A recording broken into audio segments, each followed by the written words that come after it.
وہ انسان حیوانیت کی اس حد تک کیسے پہنچتا ہے؟ ایسی تلخ حقیقت ہے جنہیں ہضم کرنے کے لیے اس معاشرے کا کوئی بھی فرد راضی نہیں ہے۔ جسم اور روح کا ستیہ ناش ہوئے اس کا حساب کون دے گا؟ آپ کو دھوکہ وہاں سے ہی تو ملتا ہے جہاں پہ آپ کا اعتماد ہوتا ہے۔ اکیلی عورت کو دیکھ کر یہ کریڈٹ لینا چھوڑ دیں کہ وہ اکیلی ہے تو وہ پبلک پراپرٹی ہے۔ ایسے درندوں کو تو سرعام سزا ملنی چاہیے۔ عورت کو غیرت کے نام پر خاموش کروا دینا کہاں کی انسانیت ہے؟ میری نظر میں ایسے لوگ جانوروں سے بھی زیادہ بدتر ہیں۔ آج کل کی خواتین کیا کرتی ہیں؟ اپنی بیٹی کو کسی نامحرم کو پکڑا دیتی ہیں۔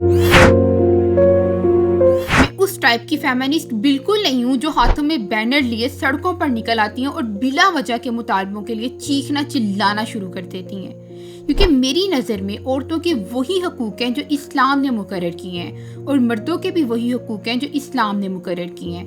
لیکن آج میں کچھ کہنا چاہتی ہوں ان معصوم بچیوں کے بارے میں جو کسی جانور نما انسان کی درندگی کا شکار ہو جاتی ہیں۔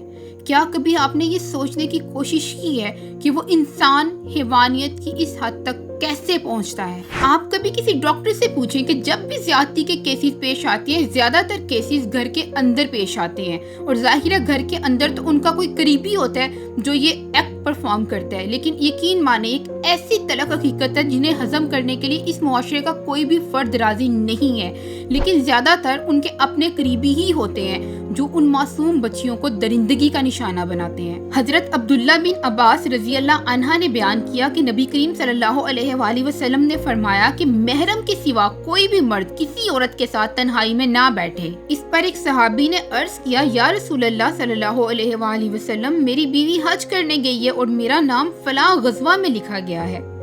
نبی کریم صلی اللہ علیہ وآلہ وسلم نے فرمایا، پھر تو واپس جا اور اپنی بیوی کے ساتھ حج کر۔ اللہ تعالیٰ نے بھی دو نامحرموں کو اکیلے تنہائی میں بیٹھنے کی اجازت ہرگز نہیں دی۔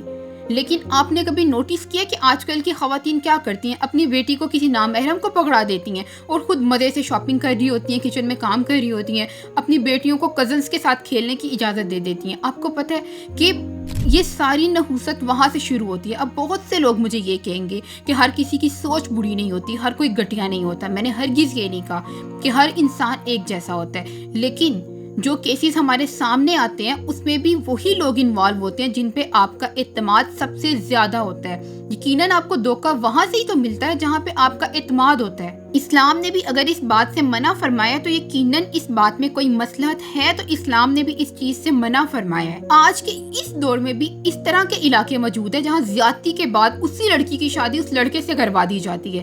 ایک تو اس لڑکی پر ظلم ہوا ہے اور آپ نے اس درندے کے ساتھ اس کی شادی کروا دی ہے۔ ایسے درندوں کو تو سرعام سزا ملنی چاہیے، اور آپ اسے کیا کرتے ہو؟ اپنی پھول جیسی بچی دے دیتے ہو۔ اور اگر ان لوگوں سے لاجک پوچھے نا تو باپ بھائی خاندان کی عزت بیچ میں آ جاتی ہے۔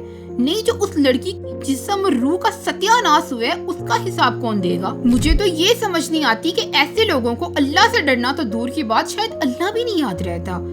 یہ اپنی گھر کی ان مظلوم عورتوں کے جج بن بیٹھتے ہیں۔ تو خدا را اپنی انسانیت کو اتنی بری طرح سے مت مار دیں کہ روز قیامت کو جب آپ اللہ تعالیٰ کی عدالت میں کھڑے ہو تو اپنی بہن بیٹی کے سامنے کچھ بولنے کے قابل بھی نہ رہیں۔ عورت کو غیرت کے نام پر خاموش کروا دینا کہاں کی انسانیت ہے؟ اور میں ایسے لوگوں کو انسان بھی نہیں مانتی، کیونکہ میری نظر میں ایسے لوگ جانوروں سے بھی زیادہ بدتر ہیں۔ آج بھی کئی ایسے علاقے اور گلیاں موجود ہیں جہاں سے ایک اکیلی لڑکی نہیں گزر سکتی۔ اسے ان مردوں سے بچنے کے لیے اپنے گھر کا ایک مرد درپیش ہوتا ہے، اس کے بغیر وہ ایک جگہ سے دوسری جگہ نہیں جا سکتی۔ میں اس بات کو نہیں سپورٹ کر رہی کہ میں یہ کہوں کہ رات کے 12 بجے آدھے ننگے لباس میں عورتیں سڑکوں پر جائیں، سگریٹ پئیں، نشہ کریں اور بعد میں کہے کہ مرد گٹیا ہے، وہ ہمیں دیکھ رہے ہیں، میں اس کی آنکھیں نکال کے پھینک دوں گی۔ میں اس بات کو بالکل سپورٹ نہیں کر رہی۔ میں یہاں پہ اس بات کو کنڈیمٹ کر رہی ہوں کہ کبھی آپ نے دن کے اجالے میں ان حیوانوں کو اور ان کی آنکھوں میں موجود کبھی اس حیوانیت کو دیکھا ہے جو ایک عام عورت تو کیا ایک با پردہ عورت کو بھی اوپر سے لے کر نیچے تک دیکھ رہے ہوتے ہیں، اس کے جسم کی اندازن پیمائش کر رہے ہوتے ہیں، لڑکے آپس میں مل کر کہکے لگا رہے ہوتے ہیں، اور یقین مانے وہاں سے گزرنا محال ہو جاتا ہے۔ اور یہ رویہ اتنا ذلت امیز ہوتا ہے، اور یہ سب سے زیادہ تکلیف کا باعث اس لیے ہوتا ہے کیونکہ ایک ایسے ملک میں ہو رہا ہے جو اسلام کے نام پر آزاد کروایا گیا تھا۔ اور میں ان مردوں کو کہنا چاہتی ہوں کہ بھائی جان، کسی بھی اکیلی عورت کو دیکھ کر یہ کریڈٹ لینا چھوڑ دیں کہ وہ اکیلی ہے تو وہ پبلک پراپرٹی ہے. ضروری نہیں ہوتا کہ گھر سے نکلنے والی کوئی بھی عورت جو مجبوری میں اکیلے نکلی ہے وہ یہاں پہ شگل میلہ لگانے کے لیے نکلی ہو سکتا ہے وہ مجبور ہو, وہ اپنے کسی کام سے نکلی ہو, تو خدارا اس کی عزت کرنا سیکھیں. میرا بچپن سے خواب تھا کہ میں ایک وومن سوسائٹی بناتی جہاں میں عورتوں کے دفاع کے لیے کام کر سکتی, لیکن آج کل بہت سی NGOs اس پر کام کر رہی ہیں. لیکن مجھے لگتا ہے کہ کسی کے پاس بھی کوئی میجیکل سٹک نہیں ہے جو ان جیسے درندہ نما انسانوں کے ذہن بدل سکتے ہیں. تو اس کا بہتر حل یہی ہے کہ ہر عورت کو چاہیے اور ہر بیٹی کو چاہیے کہ وہ اپنا دفاع خود کرے. اس کے لیے سب سے زیادہ ضروری ہے کہ والدین کو چاہیے کہ اپنی بیٹیوں سے دوستی کریں, ان کے ساتھ زیادہ سے زیادہ وقت گزاریں, ان کی حوصلہ افزائی کریں, ان سے پیار کریں. اگر ان سے کوئی غلطی ہو بھی جاتی ہے تو اس کو پیار سے ڈیل کریں.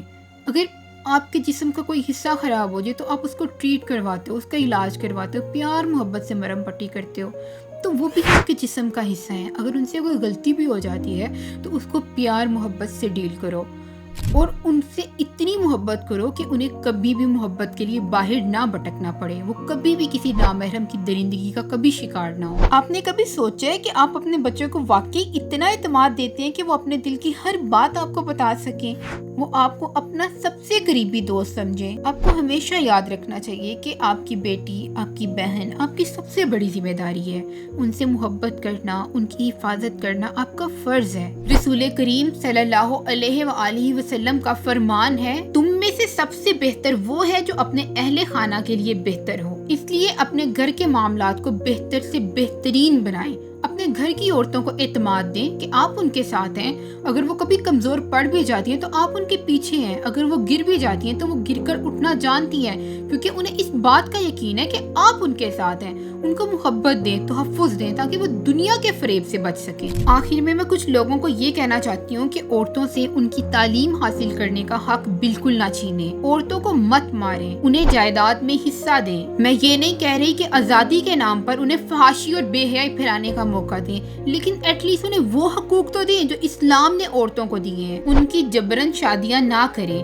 جہیز کی طرح انہیں دلہا پسند کرنے کا بھی پورا حق دیں. انہیں وہ تمام حقوق دیں جو اللہ تعالیٰ نے ان کے لیے مقرر کیے ہیں, کیونکہ کل کو جب برائی جنم لیتی ہے تو ہم چیخنا چلانا شروع کر دیتے ہیں, لیکن اس کی جڑ کیا تھی ہم کبھی یہ سوچنے کی کوشش ہی نہیں کرتے, کیونکہ ہم یہ سوچنا ہی نہیں چاہتے. قرآن پاک میں اللہ تعالیٰ فرماتے ہیں, مومن وہ ہیں جو اپنے اہل خانہ کی بہتری کے لیے جد و جہد کرتے ہیں. اور ایک عورت کی عزت ان کے خاندان کے مردوں کے لیے ان کے زیورات سے بھی کہیں زیادہ مہنگی ہوتی ہے.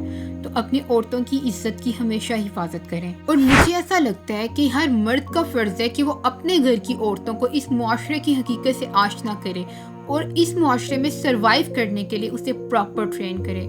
امید کرتی ہوں کہ میری ویڈیو سے شاید کسی کا بھلا ہو جائے, شاید کسی کی زبان کے تالے کھل جائیں اور شاید کسی درندے کو ہدایت آ جائے. اللہ حافظ.